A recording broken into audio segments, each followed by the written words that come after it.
जय हिंद प्यारे साथियों। आशा करता हूँ कि आप अच्छे होंगे और मन लगा के पढ़ रहे होंगे। मैं मिस्टर कुमार स्वागत करता हूँ आपका आपके अपने एजुकेशन बायर सिविल सर्विसेज यूट्यूब चैनल में। स्टूडेंट्स, जैसा कि आप सभी को मालूम है, वर्ष 2024 और 25 का बजट पेश हो चुका है और हम आज की क्लासेस में आपसे जो चर्चा करेंगे वह इकोनॉमी सर्वे का एक सारांश आपसे डिस्कस करेंगे जो हो 2024-25 के बारे में।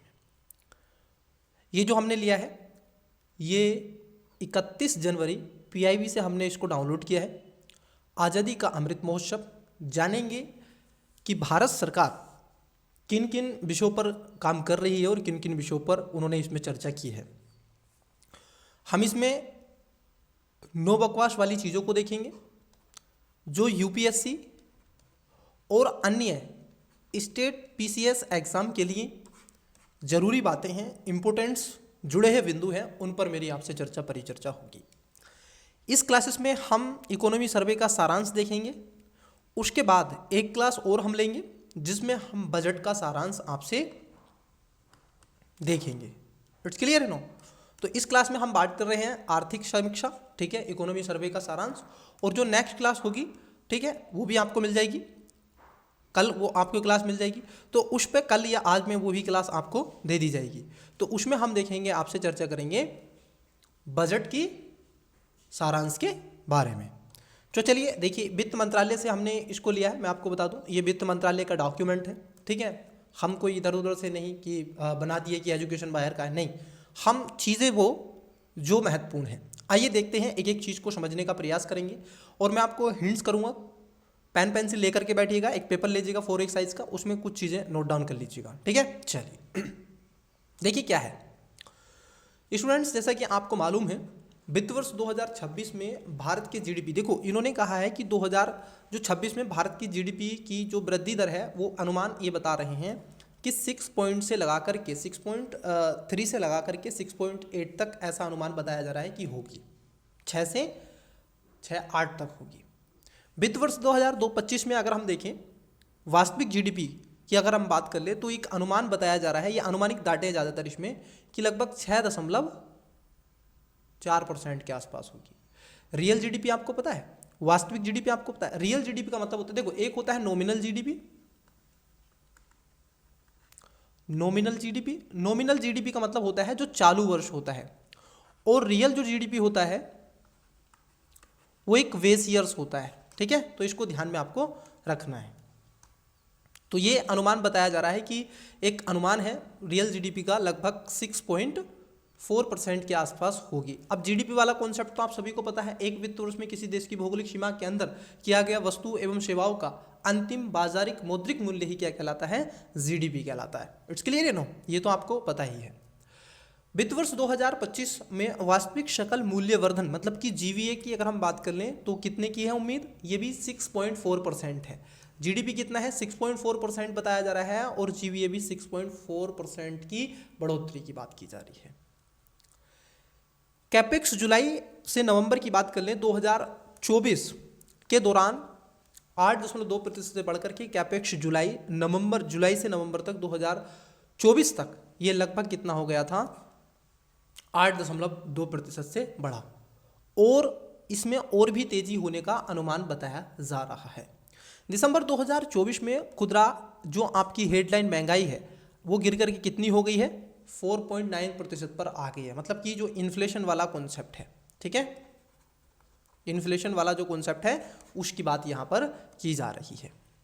वित्त वर्ष 2026 में भारत का उपभोक्ता मूल्य महंगाई 4% के लक्ष्य के करीब रहेगा। दिसंबर 2024 तक समग्र निर्यात में 6% आप देखोगे साल दर साल तेजी लेने की उम्मीद बताई जा रही है।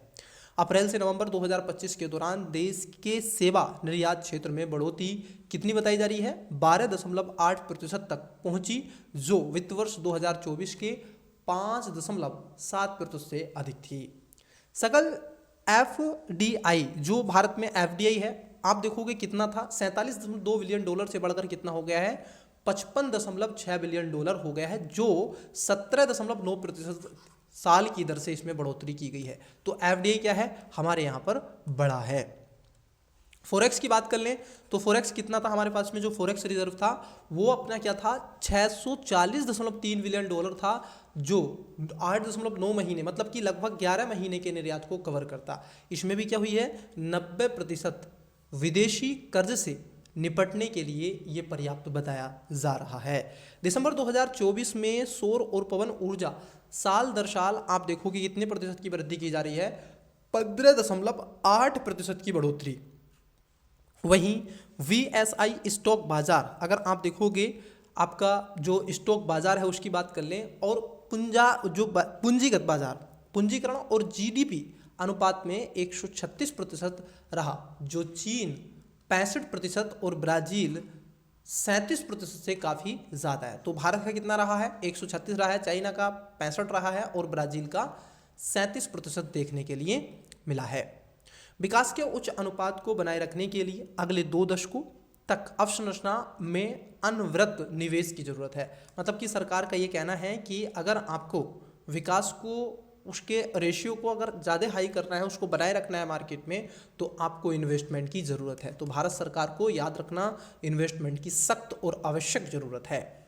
वहीं MSME की बात कर लें तो इसमें इक्विटी वित्तपोषण उपलब्ध कराने के लिए 50,000 करोड़ रुपए का आत्मनिर्भर भारत कोष का शुभारंभ भी भारत सरकार करने जा रही है। कितना, MSME सेक्टर को आगे लेकर के आएगी 50,000 करोड़ रुपए के साथ। वित्त वर्ष 2025 में कृषि क्षेत्र की बात कर लें, 3.8% की वृद्धि होने की उम्मीद जताई जा रही है कि एग्रीकल्चर में क्या होगा, बढ़ोतरी देखने के लिए मिलेगी। वहीं खरीफ खाद्यान्न उत्पादन की बात कर लें तो 1647.05 LMT तक पहुंचने की उम्मीद है, जो कि पिछले वर्ष की तुलना में 89.37 LMT अधिक है। कृषि क्षेत्र में वृद्धि के प्रमुख संचालक बागवानी, पशुपालन और मत्स्य पालन पर बहुत ज़्यादा फोकस किया जा रहा है, जिसमें एक्वाकल्चर आपसे पूछा जाएगा। अब यहाँ से जो क्वेश्चन मुझे लग रहा है बागवानी को लेकर के, तो आपका जो बॉम्बे होता है, बांस इसको बोलते हैं, वहाँ से क्वेश्चन बन सकता है। एनिमल्स हस्बेंड्री से क्वेश्चन बन सकता है। एक्वाकल्चर आप देखोगे इससे भी क्वेश्चन आने की उम्मीद जताई जा रही है। वित्त वर्ष 2025 में औद्योगिक क्षेत्र में आप देखोगे 6.2% की बढ़ोतरी का अनुमान बताया गया है। वित्त वर्ष 2021 और 25 के बीच में सामाजिक सेवा व्यय में 15% की वार्षिक वृद्धि दर्ज की गई है। कितनी प्रतिशत, जो सर्विस सेक्टर है उसमें 15% की वार्षिक वृद्धि दर्ज की गई है।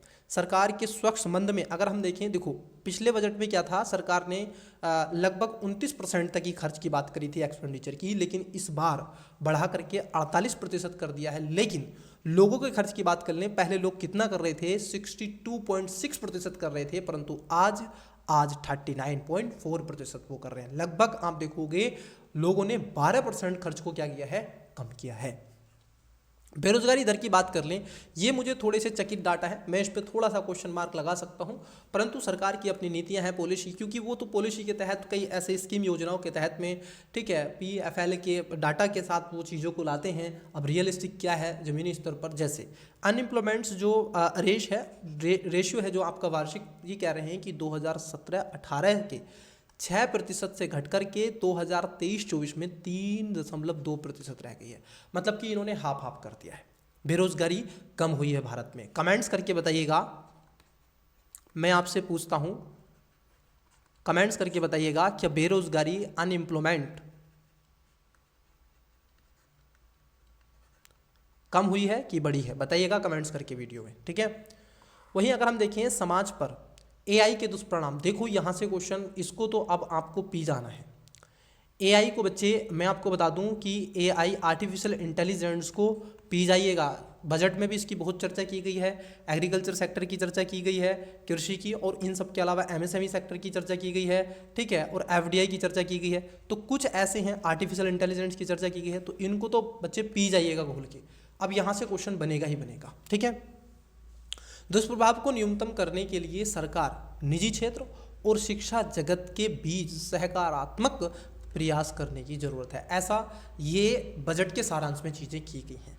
अब एक पूरा लेखा जोखा है, इसको मैं आपके समक्ष प्रस्तुत करने का प्रयास करता हूँ, समझिएगा और चीज़ों को नोट डाउन करते चलिएगा। देखिए, केंद्रीय वित्त एवं कारपोरेट्स कार्यालय मंत्री निर्मला सीतारमण ने आज संसद में आर्थिक समीक्षा 2024-25 पेश करते हुए कहा है कि वर्ष 2023 में वैश्विक अर्थव्यवस्था 3.3% की दर से बढ़ रही है। वहीं अंतर्राष्ट्रीय मुद्रा कोष IMF, इसकी चर्चा की गई है, ध्यान रखना IMF को पढ़ेंगे, ने अगले 5 वर्षों में 3.2% की दर से वैश्विक वृद्धि होने का अनुमान जताया है, जो पिछले वर्ष में तय मानकों के अनुरूप ही है।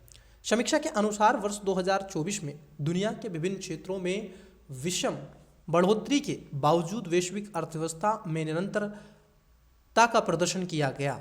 आपूर्ति श्रृंखला के बाधित होने और कमजोर विदेशी मांगों की वजह से वैश्विक स्तर पर खासकर यूरोप और कुछ एशियाई देशों में विनिर्माण में धीमी गति से चलन पाया गया। इसके विपरीत सेवा क्षेत्र ने तुलनात्मक रूप से बेहतरीन प्रदर्शन किया, जिससे कई देशों की अर्थव्यवस्था को मदद मिली है। ज़्यादातर अर्थव्यवस्थाओं पर महंगाई का दबाव हल्का ही रहा। हालांकि समीक्षा में यह भी कहा गया है कि सेवा क्षेत्र पर महंगाई का असर देखने के लिए मिला। समीक्षा में जोर देते हुए कहा गया है कि वैश्विक स्तर पर अनिश्चितता के बावजूद भारत में निरंतर आर्थिक विकास होता रहा है। वित्त वर्ष 2025 में भारत का वास्तविक GDP 6.4% रही है, जो कि दशकीय औसत के काफ़ी करीब है।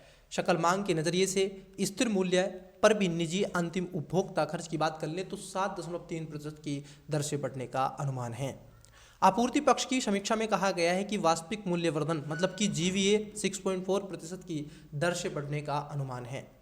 वित्त वर्ष 2025 में कृषि क्षेत्र में 3.8% की बढ़ोतरी देखी जा सकती है। वहीं औद्योगिक क्षेत्र में 2025 में 6.2% की वृद्धि का अनुमान है।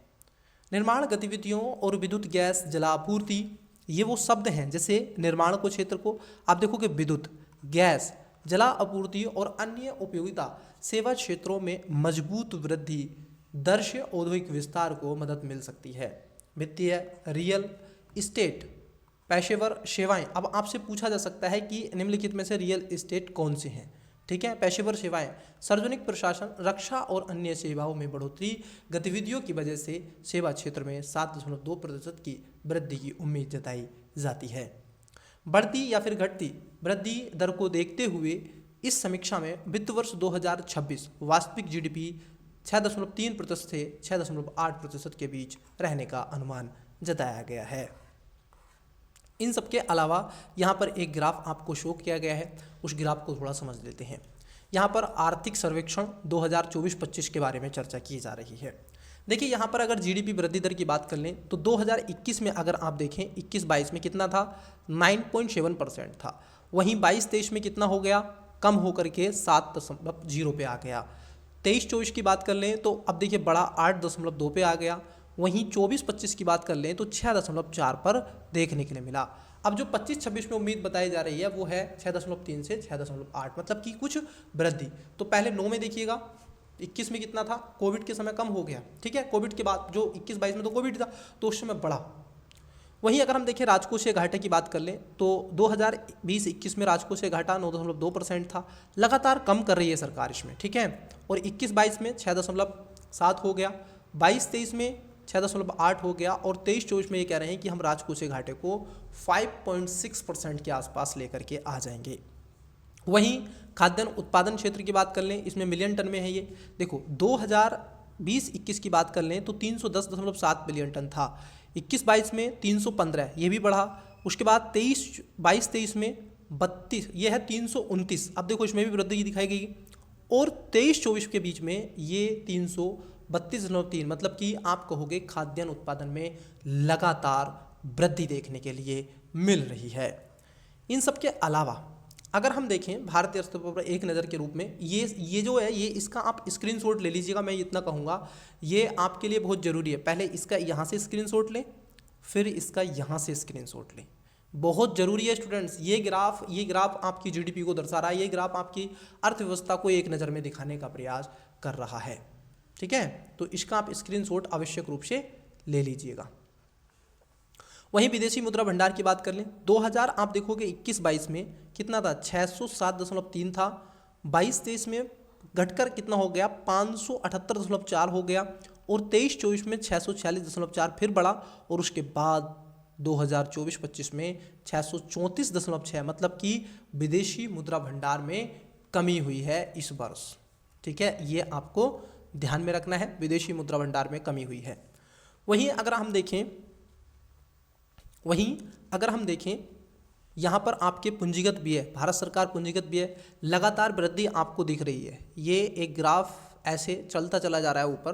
देखिए 20-21 में कितना था, 2.1 था, वहीं 21-22 में कितना हो गया, 2.5 हो गया, 22-23 में 2.7 हो गया, और 23-24 में 3.2 की वृद्धि देने का प्रयास किया जा रहा है।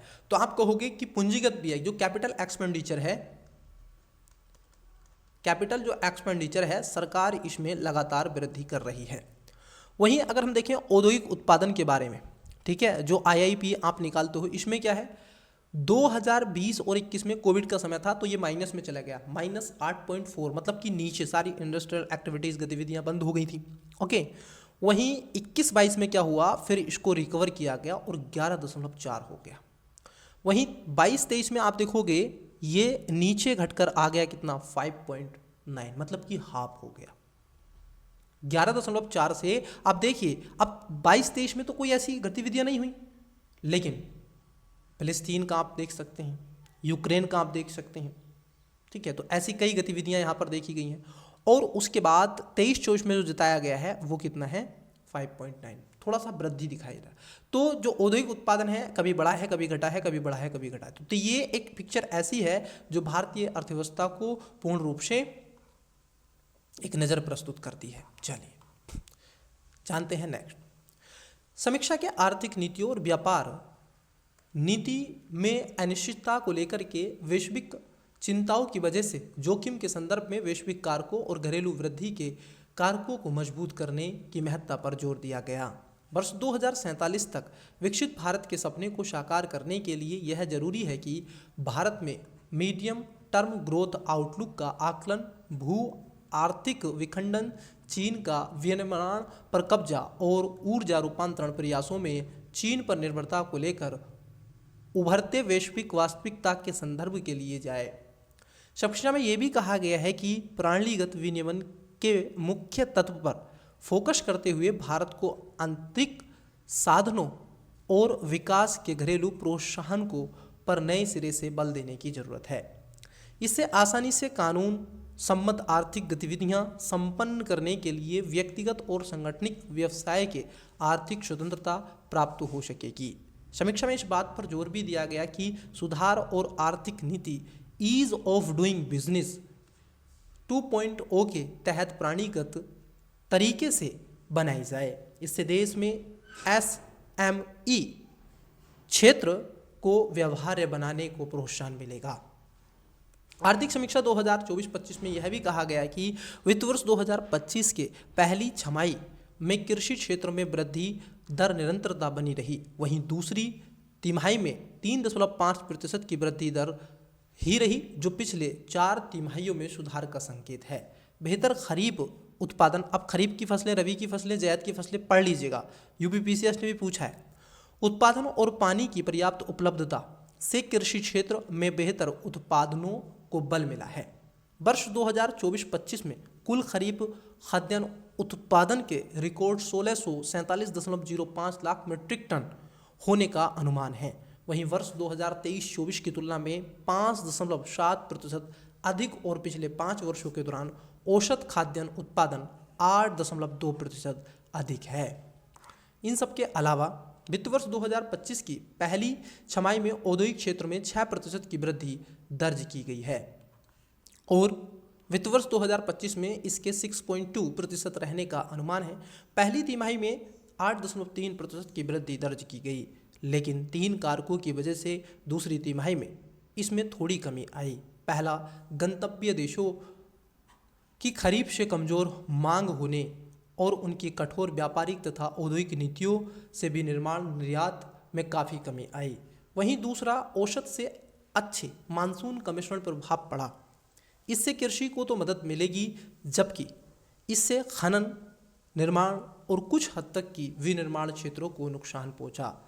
तीसरा, पिछले और मौजूदा वर्षों में सितंबर और अक्टूबर माह के दौरान त्योहारों के समय बदलाव की वजह से वित्त वर्ष 2025 की दूसरी तिमाही में वृद्धि प्रभावित हुई। समीक्षा में यह भी कहा गया है कि विभिन्न चुनौतियों के बावजूद भारत PMAI के विनिर्माण में तेजी वृद्धि करता रहा है। वहीं दिसंबर 2024 के लिए नवीनतम PMI विनिर्माण वास्तविक क्षेत्र में बेहतर रहा, जिससे नए व्यापार मिले तेज मांग हुई और विज्ञापन कोशिश भी तेजी आई। समीक्षा में कहा गया है कि सेवा वित्त वर्ष 2025 में सेवा क्षेत्र में बेहतर प्रदर्शन करना जारी रहेगा। इस वित्त वर्ष की पहली और दूसरी तिमाही में 7.1% की समीक्षा वृद्धि दर्ज की गई। सभी उप श्रेणियों में सभी उप क्षेत्रों ने अच्छा प्रदर्शन किया। वित्त वर्ष 2025 के अप्रैल-नवंबर महीने के दौरान देश के सेवा निर्यात में 12.8% की वृद्धि दर्ज की गई, जो पिछले वर्ष के इसी अवधि में 5.7% से अधिक है। आर्थिक समीक्षा में बताया गया है कि इस विकास प्रक्रिया को महंगाई, वित्त स्थिति और भुगतान संतुलन जैसे मोर्च पर स्थायित्व का काफ़ी मदद मिली। महंगाई पर समीक्षा में यह भी कहा गया कि खुदरा हेडलाइन महंगाई, अब इन्फ्लेशन, जो हेडलाइन इन्फ्लेशन है वह 5.4% से घटकर अप्रैल-दिसंबर 2024 में 4.9% हो गई है। उपभोक्ता खाद्य मूल्य सूचकांक मतलब कि CPI, कंज्यूमर प्राइस इंडेक्स, ये भी इन्फ्लेशन वाला टॉपिक मजबूत हो गया। अब यहाँ से क्वेश्चन बनेगा से निर्धारित खाद्य महंगाई वित्त वर्ष 2024 में 7.5% से घटकर वित्त वर्ष 2000 अप्रैल-दिसंबर में 8.4% हो गई है। पहले कितनी थी? 7.5 थी और अब कितनी हो गई है? 8.4% हो गई। इसमें सब्जियों और दालों का योगदान है। RBI और IMF के अनुसार उपभोक्ता मूल्य महंगाई वित्त वर्ष 2026 में 4% के लक्ष्य के करीब आ जाएगी, ऐसा अनुमान लगाया जा रहा है। पूंजीगत व्यय आप देखोगे, कैम्पेक्स की बात कर लें तो वित्त वर्ष 2021 से 2024 तक लगातार सुधार हुआ है। किसमें? पूंजीगत व्यय में। वो वहाँ पर ग्राफ याद कीजिए जो बताए थे, उसी के बारे में है ये। समीक्षा में बताया गया है कि आम चुनाव के बाद केंद्र सरकार के कैपेक्स मतलब कि जो आपका पूंजीगत व्यय है, कैपिटल एक्सपेंडिचर में जुलाई से नवंबर 2024 के दौरान साल दर साल आधार पर 8.2% की वृद्धि देखने के लिए मिली है। यहाँ पर आपको दिख रहा है पूंजीगत व्यय। इसका भी क्या करना है? आपको एक स्क्रीनशॉट लेना है, ठीक है। इसका भी क्या करना है? आपको स्क्रीनशॉट लेना है। ये आर्थिक सर्वेक्षण 24-25 है और यहाँ पर एक्सपेंडिचर दिखाया गया है, ठीक है। कैसा? कैपिटल एक्सपेंडिचर और GDP का प्रतिशत दिखाया जा रहा है। देखिए स्क्रीनशॉट यहाँ पर लें आप। यहाँ पर क्या है? अगर आप देखोगे 20-21 में कितना है? 2.1 है, 21-22 में 2.5 है और 22-23 में 2.7 है और 23-24 में जो आपका है वो 3.2 के आसपास है। तो ये आपको देखने के लिए डाटा मिला है, तो इसको याद में रखना। कैपिटल एक्सपेंडिचर क्या है? बड़ा है। भारत सरकार इस पे काम लगातार कर रही है।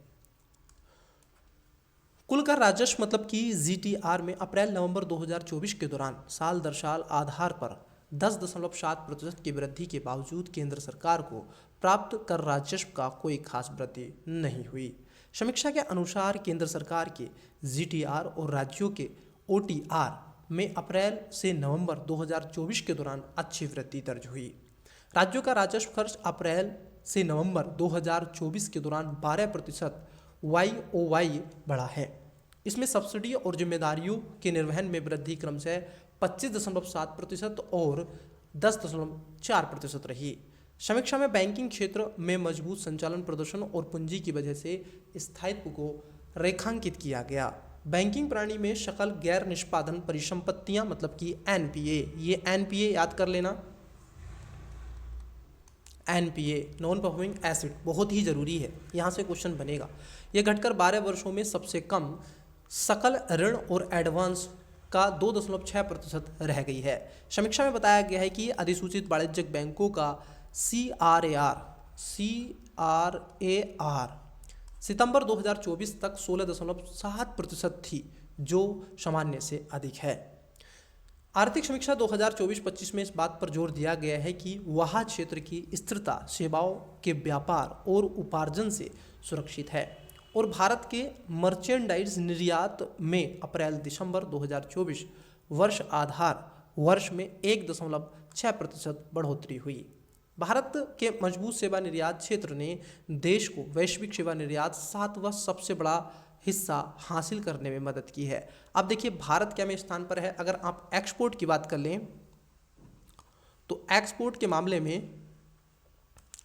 मामले में भारत की अगर हम बात कर लें तो भारत 7वें नंबर पर पहुंच गया है। इसको ध्यान में रखना है, पूछा जा सकता है आपसे स्टेटमेंट के रूप में। सेवा व्यापार के अतिरिक्त विदेशों में रह रहे भारतीय कामगारों जो कि रेमिटेंस के द्वारा, ठीक है, एनआरआई, भारत में धन भेजने में काफ़ी वृद्धि हुई है। भारत में जो भी कामगार हैं विदेशों में रहते हैं भारत के और जो धन भेजते हैं उसको क्या कहते हैं, रेमिटेंस कहते हैं। उसमें क्या हुई है, वृद्धि हुई है। विश्व में OECD अर्थव्यवस्था रोजगार सृजन में शीर्ष पर पहुंच गया है। आर्थिक समीक्षा के अनुसार इन दोनों कारकों से वर्ष 2025 के दूसरी तिमाही में भारत का मौजूदा वित्त घाटा सकल घरेलू दर से कितना हो गया है, 1.2% पर रहा है। आर्थिक समीक्षा के अनुसार वित्त वर्ष 2025 में सकल विदेशी प्रत्यक्ष निवेश वित्त वर्ष 2024 के पहले 8 महीनों में USD 47.2 बिलियन डॉलर से बढ़कर वित्त वर्ष 2025 में इस अवधि में USD 55.6 बिलियन की वृद्धि हुई है। मतलब कि ये भी बढ़ा है, जो वर्ष के आधार पर 17.9% बढ़ा। वहीं वर्ष 2024 में दूसरी तिमाही में FPI प्रभाव में वैश्विक भू राजनीति और मौद्रिक नीति विकास के क्षेत्र में उतार चढ़ाव रहा। तो याद कर लेना, FPI के बारे में भी क्वेश्चन पूछा जा सकता है, FDI के बारे में भी क्वेश्चन पूछा जा सकता है। आर्थिक समीक्षा के अनुसार स्थिर पूंजी प्रवाह के परिणाम स्वरूप भारत में विदेशी मुद्रा भंडार जनवरी 2024 में भारत का विदेशी मुद्रा भंडार 616.7 बिलियन अमेरिकी डॉलर था, जो सितंबर 2024 से बढ़कर 704.9 बिलियन अमेरिकी डॉलर हो गया।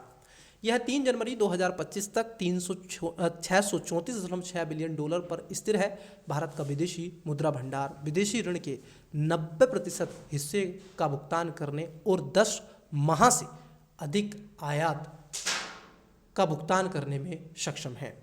आर्थिक समीक्षा में रोजगार के मामले में भारत की अच्छी स्थिति को रेखांकित किया गया। इसमें कहा गया है कि कोरोना महामारी के बाद सुधार और सामान्य स्थिति होने से हाल ही के वर्षों में भारत में श्रम बाजार में वृद्धि हुई है। वर्ष 2017 और 18 में 15 वर्ष और उससे अधिक आयु के लोगों के लिए बेरोजगारी दर 6% थी, जबकि 23-24 में यह घटकर 3.2% रह गई है। आर्थिक सर्वेक्षण में बताया गया है कि भारत के श्रम बाजार में AI को अपनाने से, अब जरा समझना, यहाँ पर AI की चर्चा इन्होंने कर दी है। AI को अपनाने से उत्पादकता बढ़ने, कार्यबल की गुणवत्ता को बढ़ाने और रोजगार के अवसर सृजन होने में मदद मिली है, बशर्ते हैं कि मजबूत संस्थागत नेटवर्क के माध्यम से प्राणीगत चुनौतियों का प्रभावी ढंग से समाधान किया जाए। सर्वेक्षण में इस बात पर भी जोर दिया गया है कि AI आधारित परिदृश्य के सफल होने के लिए शिक्षा और कौशल विकास को प्राथमिकता देना महत्वपूर्ण होगा। इसमें इस बात पर भी जोर दिया गया है कि समय आर्टिफिशियल इंटेलिजेंस का उपयोग करने से कई व्यवधान हैं, मतलब कि चुनौतियां भी बताई जा रही हैं, जिसके लिए नीति निर्माताओं को इस क्षेत्र में ध्यान देने की जरूरत है। श्रम क्षेत्र AI के समाज पर पड़ने वाले संभावित विपरीत प्रभाव को कम करने के लिए आर्थिक सर्वेक्षण सरकार, निजी क्षेत्र और शिक्षा क्षेत्र को आपस में सहयोग करने का आह्वान करता है। आर्थिक सर्वेक्षण के आधारभूत ढांचा क्षेत्र में उतार चढ़ाव वृद्धि को बनाए रखने के लिए अगले 2 दशकों से अधिक आधारभूत संबंधी निवेश को बनाए रखने की आवश्यकता की बात भी की गई। रेलवे संपर्क के क्षेत्र में वर्ष 2024 अप्रैल से नवंबर 2024 के बीच 2031 किलोमीटर रेलवे नेटवर्क बढ़ाया गया और वंदे भारत के नए 7 जोड़ों को भारतीय रेल में शामिल किया गया। वित्त वर्ष 2025 में बंदरगाह क्षमता में वृद्धि हुई है, जिससे बड़े बंदरगाहों के बीच में कंटेनरों और टर्न आउट टाइम्स में भी कमी आई है, जो वित्त वर्ष 2024 के 1 घंटे को कम होकर के वित्त वर्ष 2025 अप्रैल नवंबर और 30.4 घंटे रह गया है। ये सब कुछ आपका इकोनॉमी सर्वे था, इसको आपको ध्यान में रखना है। अब देखिएगा इसमें कई बातें रखी गई हैं। आपको भारतीय रेलवे के बारे में पढ़ना है, वंदे भारत रेलवे क्या है, एक तो आपको ये पढ़ लेनी है आवश्यक रूप से, ठीक है। और भारत के मोस्टली जो बंदरगाह हैं उनको पढ़िएगा, लगभग मुझे लगता है 12, 13, 14 समथिंग बंदरगाह हैं, 13, 14 बंदरगाह हैं मोस्टली, उनको पढ़िएगा, ठीक है। और जो आपका ये तो इन्वेस्टमेंट तो रहेगा ही, ठीक है। तो ये भी सारी चीज़ें हैं। आर्टिफिशियल इंटेलिजेंस के क्या क्या परिणाम हो सकते हैं वो भी आप पढ़ें मेंस के पॉइंट ऑफ व्यू से। एनबी ये आपको हिंदी इकाई 3 का है, ठीक है, ये डिटेल्स है, ठीक है, और हमने यहाँ से ये लिया है। तो बच्चे ये था आपका, ठीक है, ये था आपका इकोनॉमी सर्वे जो कि मोस्ट है। अब इसी की बहुत ज़्यादा पोपनी बोल रही है कि ये हो गया वो हो गया, तो मैंने आपको पूर्ण रूप से 360 डिग्री बता दिया है, ठीक है, क्या है इकोनॉमी सर्वे। क्योंकि मैं कहीं से नहीं बनाया हुआ है, मैं कोई कोचिंग की बात नहीं कर रहा हूँ, मैंने कहाँ से लिया है, ये वित्त मंत्रालय से लिया है। आपके सामने ये है आज़ादी का अमृत महोत्सव, आपको भी मिल जाएगा, और मैं इसकी PDF इसका लिंक्स आपको दे दूंगा, ठीक है, टेलीग्राम पर, वहाँ से आप डाउनलोड कर लेंगे इसको, ठीक है। तो बच्चे पढ़ते रहिएगा, वीडियो को शेयर कर दीजिएगा, चैनल को सब्सक्राइब कर दीजिएगा, वीडियो को लाइक करना मत भूलिएगा। मिलता हूँ बजट के समरी पर, तब तक के लिए बेस्ट ऑफ लक, बाय।